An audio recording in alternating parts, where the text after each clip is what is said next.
কুমিল্লা, বুড়িচং, সুনামগঞ্জ, দোয়ার বাজার সীমান্ত ভারতে পাচারের সময় ৮৯৫ কেজি ইলিশ মাছ জব্দ করেছেন বিজিবি।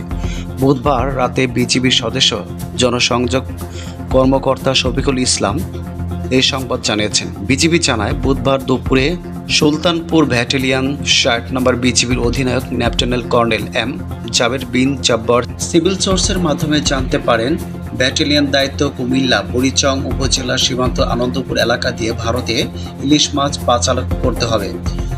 একটি জঙ্গলে টেঙ্গায় রুকে রাখা হয়। সেই সোর্সে জানায়, এই ইলিশ মাছ চালানটি ভারতে পাচার হবে।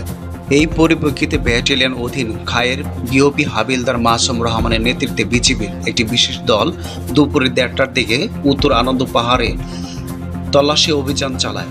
অভিযান বিজিবি টহল দল টিল্লায় তল্লাশি করে ৩১ ককশিট বাক্স ৬২০ কেজি ইলিশ মাছ জব্দ করেন। জব্দকৃত ইলিশ মাছ আনুমানিক বাজার মূল্য ৯,৯২,০০০ টাকা।